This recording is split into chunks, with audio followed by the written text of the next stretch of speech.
నమస్తే, నేను అంకిత.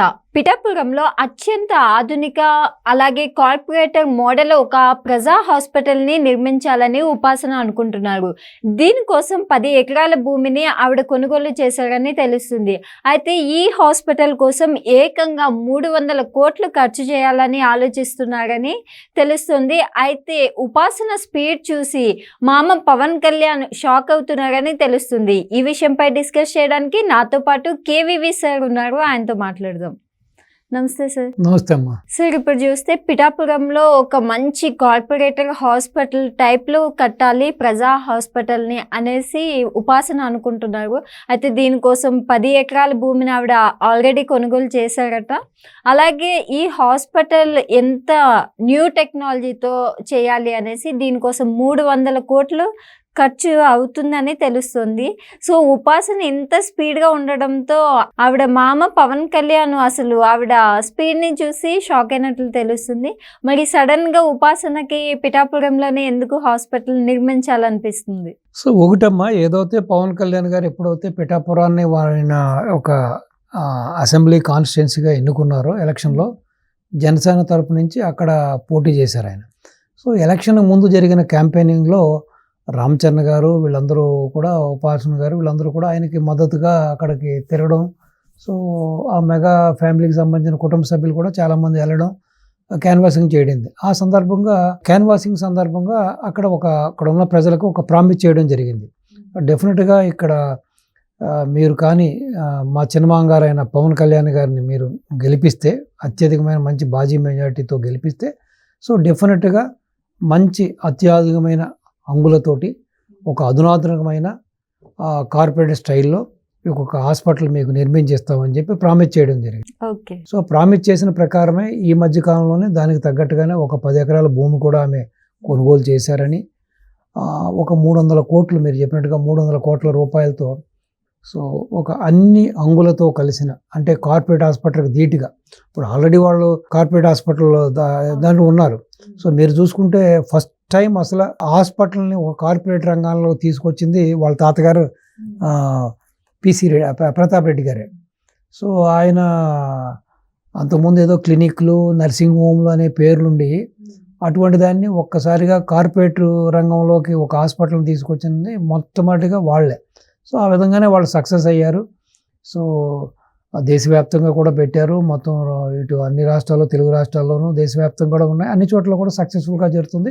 So Apollo అంటే ఒక బ్రాండ్ క్రియేట్ చేసుకున్నారు. సో డెఫినెట్గా అక్కడ ఉన్న డాక్టర్స్ కానీ, అక్కడ ఉన్న స్టాఫ్ కానీ, అక్కడున్న ఎక్విప్మెంట్ కానీ, అక్కడున్న మెషినరీ కూడా ప్రతిదీ కూడా అధునాతకమైన అంగులతోటే ఉంటాయి. సో డెఫినెట్గా అలాగే ఒక క్రెడిబిలిటీ కూడా ఉంది. అపోలోకి వెళ్తే డెఫినెట్గా మనకి ప్రాణహాని ఉండదు. సో డెఫినెట్గా అని చెప్పి ఒక మంచి మార్కెట్లో కూడా వాళ్ళకి ఒక పేరు తెచ్చుకున్నారు. సో ఆ దిశగా ఆ తాతగారి బాటలో ఈవిడ కూడా నడుస్తూ, ఈవిడ కూడా బిజినెస్లో చేదోడు వాదోడుగా ఉంటూ, అలాగే ఈవిడ వచ్చిన తర్వాత ఈవిడ మొత్తం ఎక్కడ చూసినా సరే అపోలో ఫార్మసీస్ పెట్టడం జరిగింది. సో వాటిల్లో కూడా అది మంచి లాభానికి లాభాను, మంచి సర్వీస్ కూడా ఇస్తున్నారు ఆవిడ. సో డెఫినెట్గా ఒక విజనరీ ఉన్న ఉమెన్ ఆవిడ. అంటే ఇప్పుడు పవన్ కళ్యాణ్ గారే హాస్పిటల్ బాధ్యతలన్నీ ఉపాసనకి ఇచ్చుంటారంటారా?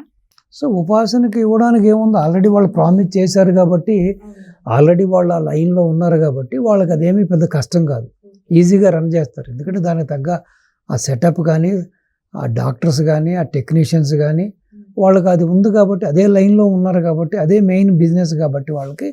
సో వాళ్ళకి దేశవ్యాప్తంగా కూడా, రాష్ట్ర వ్యాప్తంగా, దేశవ్యాప్తంగా కూడా, తెలుగు రాష్ట్రాల్లో కానీ ఎన్నో హాస్పిటల్ నిర్వర్తిస్తున్నారు కాబట్టి, సో డెఫినెట్గా వాళ్ళకి అది పెద్ద కష్టమైన విషయం కాదు.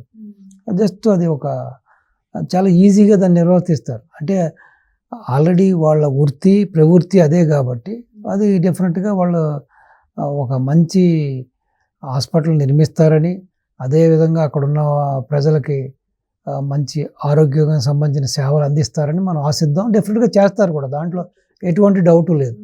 సో ఏదైతే వాళ్ళ చిన్నమాంగారు గురించి ఆవిడ పవన్ కళ్యాణ్ గారి గురించి ప్రామిస్ చేసిందో దాన్ని ఆ దిశగా ఆ ప్రామిస్ని ఫుల్ఫిల్ చేసుకోవడానికి ఆవిడ ఇప్పుడు అడుగులు మొదలుపెట్టారు.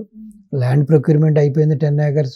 సో తొందరలోనే దానికి భూమి పూజ కూడా చేసి హాస్పిటల్ నిర్మాణం కూడా స్టార్ట్ చేస్తారు. అంటే ఈ హాస్పిటల్ ఎలా ఉండబోతుంది అంటే సార్, అంటే మామూలుగా చూసుకుంటే జనరల్గా గవర్నమెంట్ హాస్పిటల్స్ అనేసరికి అందరికీ ఒక చిన్నతనంగా అనిపిస్తుంది అనమాట. అమ్మో, గవర్నమెంట్ హాస్పిటల్కి వెళ్ళాలన్న ఫీలింగ్ వస్తుంది. మరి ఇప్పుడు పిఠాపురంలో నిర్మించబోయే హాస్పిటల్ అసలు ఎలా ఉండబోతుందంటే? సో డెఫినెట్గా కార్పొరేట్ స్టైల్లోనే ఉంటుంది, ఎందుకంటే వాళ్ళు ఆల్రెడీ కార్పొరేట్ లైన్లో ఉన్నారు కాబట్టి. ఇది డెఫినెట్గా వాళ్ళ యొక్క ఆధార్యంలో నడుస్తుంది కాబట్టి గవర్నమెంట్ హాస్పిటల్కి భిన్నంగానే ఉంటుంది. సో డెఫినెట్గా సర్వీస్ వైస్ కానీ మల్టీ స్పెషాలిటీ అంటే డెఫినెట్గా అక్కడ వీళ్ళు అన్ని సేవలు కూడా అందిస్తారు, దాంట్లో ఎటువంటి సందేహం లేదు. సో డెఫినెట్గానే వాళ్ళకి ఆల్రెడీ ఆ కార్పొరేట్ ఎక్స్పోజర్ ఉంది కాబట్టి, వాళ్ళకి ఆ టీమ్ ఆఫ్ డాక్టర్స్ ఉన్నారు కాబట్టి. సో ఇప్పుడు మీరు చూస్తే కూడా ఇప్పుడు ఏ కన్సల్టెన్సీ కావాలన్నా కూడా ఇప్పుడు బై ఫోన్లోనే తీసుకుంటున్నారు. సో వీడియో కాల్లోనే మీకు అంతా కూడా చేస్తున్నారు. సో డెఫినెట్గా ఆల్రెడీ ఇప్పుడు హైదరాబాద్లో వాళ్ళు వెల్ ఎస్టాబ్లిష్ అయి ఉన్నారు. సో మన జూబ్లీహిల్స్ కానీ ఇక్కడ వివిధ ప్రాంతాల్లో ఉన్నారు. సో ఏదన్నా అక్కడ ఉన్న డాక్టర్లకు ఏదన్నా కావాలంటే కూడా ఇక్కడ ఉన్న డాక్టర్లు కూడా వాళ్ళకి అసిస్టెన్స్ ఇస్తారు. సో డెఫినెట్గా దాంట్లో ఎటువంటి సందేహం లేదు. డెఫినెట్గా ఒక మంచి హాస్పిటల్ కడతారని, ఒక మంచి సర్వీస్ ఇస్తారు వాళ్ళు. ఆ విధంగానే ఆవిడ ఏదైనా సరే చెప్తే చేసే మనిషి ఆవిడ. సో క్రెడిబిలిటీ ఉన్న అమ్మాయి. సో డెఫినెట్గా ఆవిడ చిన్నమామ గారికి తలవంపులు అయితే తీసుకురాదు. డెఫినెట్గా అది ఒక యాడ్ ఆన్ ప్లస్ అవుతుంది. పవన్ కళ్యాణ్ గారికి డెఫినెట్గా ఇది ఒక ఆయుధంగానే మారుతుంది హాస్పిటల్. సో డెఫినెట్గా ఇంకా ఫ్యూచర్లో కూడా ఆయన ఏదైతే ఇప్పుడు పిఠాపురం ఉందో దాన్ని ఒక రాజకీయంగా కూడా ఒక పదిలంగా ఉండడం కోసం ఆ ప్లేసు. సో మరి ఇంకొకసారి కూడా ఇంకా అక్కడి నుంచి ఆయన నెగ్గడానికి ఈ హాస్పిటల్ కూడా ఇతోధికంగా ఉపయోగపడుతుందని మనం ఆశించవచ్చు. ఓకే. అంటే ఇప్పుడు చూస్తే పిఠాపురంలోనే కాకుండా ఆంధ్రాలో ఇంకా ఏ ప్లేసెస్లో అయినా ఇంకా కొన్ని ఇలాంటి హాస్పిటల్ నిర్మించాలనే ఐడియా ఉంటుందంటారా? సో డెఫినెట్గా అది మరి వాళ్ళ బడ్జెట్, వాళ్ళ యొక్క ప్లానింగ్ బట్టి ఉంటుందమ్మా, అది మనం చెప్పలేం కదా. సో ఎక్కడెక్కడ పొటెన్షియల్ ఉందో అక్కడక్కడ అంతా కూడా వాళ్ళు డెఫినెట్గా పెట్టడానికి ఛాన్స్ ఉండొచ్చు. ప్రస్తుతానికి వాళ్ళ చిన్నమామ గారు కాన్స్టిట్యున్సీ కాబట్టి ఆ రోజున వాళ్ళు ప్రామిస్ చేశారు కాబట్టి ఇప్పుడు దాన్ని ఆ ప్రామిస్ని ఆ యొక్క ఏదైతే వాళ్ళ చెప్పిన మాటను నిలబెట్టుకోవడం కోసం ఇప్పుడు ప్రస్తుతానికి అక్కడ పెడుతున్నారు. ఫ్యూచర్లో కూడా ఏముంది, ఇప్పుడు ఏపీలో కూడా పొటెన్షియల్ ప్లేసెస్ చాలా ఉన్నాయి కాబట్టి సో అది మనకంటే వాళ్ళకి బాగా తెలుస్తుంది కాబట్టి సో డెఫినెట్గా వాళ్ళు అనుకుంటే డెఫినెట్గా ఇప్పుడు ఏదైతే ఈ రోజున ఇక్కడ మనం చూసుకుంటే హైదరాబాద్లో కూడా డిఫరెంట్ లొకేషన్లో ఉన్నాయి కదా. సో అలాగే అక్కడ కూడా ఎక్కడన్నా కూడా పెట్టడానికి ఛాన్స్ ఉండొచ్చు. సో అది ఇంకా వాళ్ళకి సంబంధించిన విషయం అది. సో దాన్ని మనం ప్రిడిక్ట్ చేయలేం. సో పలానా చోట పెడతారని మనం వేగ్గా చెప్పలేం.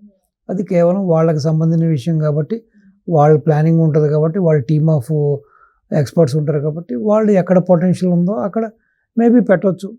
వివిధ ప్రాంతాల్లో పెట్టడానికి కూడా ఛాన్సెస్ ఉన్నాయి.